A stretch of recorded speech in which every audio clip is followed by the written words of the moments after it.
I have solved the final puzzle in Hamstermind, obtained the 56 scarab, and completed this crazy puzzle adventure. Solving this puzzle required cracking both the cryptic clue that was presented to us at the end of the secret path, but also understanding how it links to certain previous puzzles. The clue consists of two parts: the static color chart and grid of codes, and there were a few things I needed to work out from here. What is the connection between the two parts of the clue? What is the meaning of the changing squares of the grid? And how will this lead me to the final 6-digit code I needed for the chest? As for the connection, my immediate thinking was that the color chart parts contain some sort of information that is used to decipher the codes shown in the grid. All the colors shown match the chart, but it's not immediately clear how the code is obtained, since the chart does not show any letters, only numbers. The changing squares were a core clue that I needed to answer my other two questions. In my last video, you would have only been able to see one of the squares change, but actually when coming back to the game over different days, there was another square that was different on each day, so that was the next obvious thing to try to examine. While the square changing daily was a useful clue to figuring out where to find the final chest code, the square changing every second was the key to understanding how the codes in the grid are formed. I've spent a small chunk of time writing the sequence of codes and their colors, and quite soon patterns start to emerge. Looking at the codes themselves, just from the grid, we already know there are always two characters. Each can be a letter or a number. But here, they also formed a sequence. I was able to find a start point where the code was 2 digits, and then the second character would cycle in a specific way until eventually we would reach the next 2-digit code, which was up 1 from the previous 2 digits. In this case, we went from 89 to 90. The cycle of the second character also had a pattern, which could be divided into 6 groups, where the letters would go up in alphabetical order. In the first cycle, the second character is 9 first, but then it becomes A and goes until the letter I. Then second cycle starts with A, ends with J, then B to K, and so on until the final cycle where it starts at E and ends on N.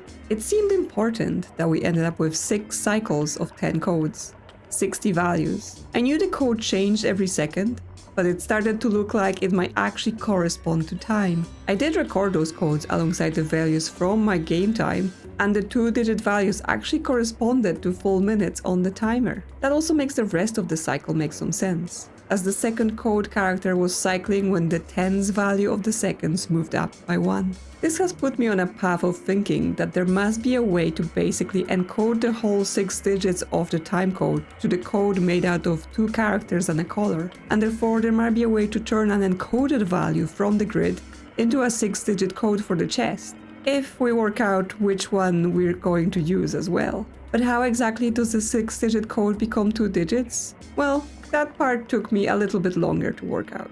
One part of the realization came from the writing above the color chart, showing the 2 groups of 3 X's, splitting a 6-digit code into 2 parts. And then using the fact that in my group of values the front digits of the code was always 8, while the time code started with 314. But when it became 315, the code digit changed to 9. Simply adding the first 3 digits together produced the first character in the code. So what about the use of letters? Well, if we try to apply the same rule to the second group of digits, the second character in the code was a number when the second group of digits added to less than 10. Once it reached 10 and over, letters had to be used. So it looks like this is just a number system with a base larger than 10. If we disregard using time, the largest value we could have for 3 digits would be 999, which adds up to 27, and in this system, that would be R. That's at least one pattern formed. At this point, however, I struggled to work out how the colors applied to this, but instead, I made another connection. The square I've been investigating had a value corresponding to my playtime. Another square was changing daily, and if I used the current date and the encoding system I worked out, this did indeed match the value of the square changing every day. Now, a link was forming in my brain. There are 16 squares on the board. Previously, we have solved puzzles on 15 scarab chests, and 2 of the solutions were current date and current playtime. Could the other codes be linked to the other scarab codes? I quickly applied the same encoding rule to the codes I used before in the game, and yes indeed, each of them corresponds to one square on the grid. But since I opened 15 scarab chests and I have 15 codes, there's still one code left on the grid that is unused. One code that I don't know the original 6-digit number for. And so my conclusion here was that this is the final code. 9R in black must be the encoded representation of the code to the LVI chest. I was getting closer, but that means in order to open this final chest, I needed to be able to work backwards, from the 2-character code and color to a 6-digit number. But going backwards like that seems much harder, because when we add 3 digits together, we get a single answer. But if we have a single digit or character, there are many 3-digit combinations that could have been used to form them. Now, I already know that the R can only correspond to 999, so at least the second half of the code I need was unambiguous. But the first half needs to add up to a 9, and there are 55 ways to do that with 3 digits. So of course the color has to come into play here somehow.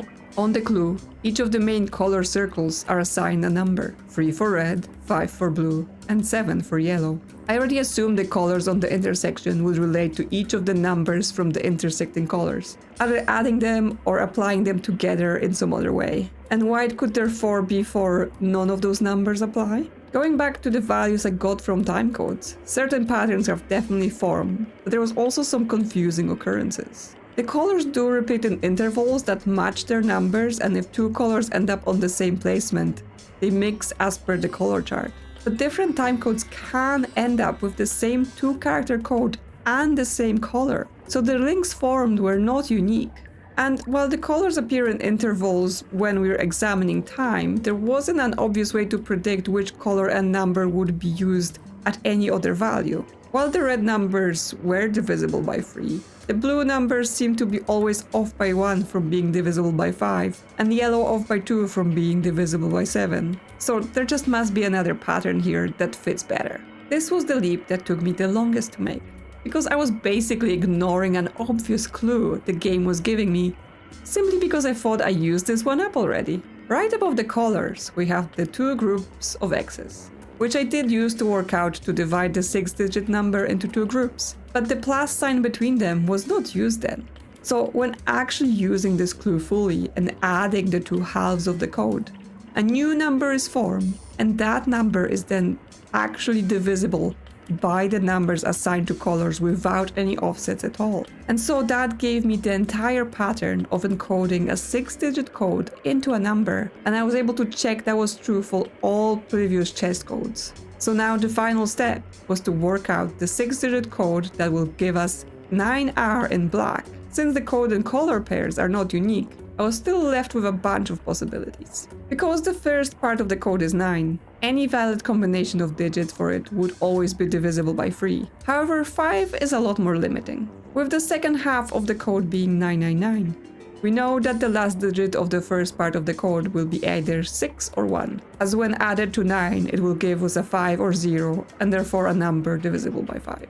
Unfortunately, the rule for checking if a number is divisible by 7 is a bit more complex and not as easy to apply at a glance. 6 as the final digits was easier to eliminate because the other 2 digits have to add up to only 3, and none of those combinations ended up with a result divisible by 7. There are a lot more options ending in 1, but with some estimation and spreadsheet maths, I was able to find that 261999 was the number that would encode to 9R black.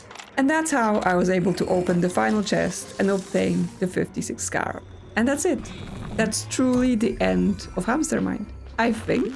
I've tried looking around the pyramid to see if anything else has changed, but the only thing I could see is that Chris is now back in the room at the top with the other friends, but there are no new dialogues or anything like that. Well, I can maybe guess the devs did not expect many people to make it that far, and so we're not able to commit a lot of extra content here. So we just have to do with the satisfaction of cracking all those puzzles. Thank you again to the devs for making this game and for reaching out to me about it, as I had a lot of fun playing it and making this whole video series. I hope you have also enjoyed the Hamstermind adventure, and if you did, consider liking this video or subscribing to the channel. Thank you so much for watching, and as always, big thank you to channel members for supporting the channel. I'll see you soon on another pursuit of puzzles and secrets.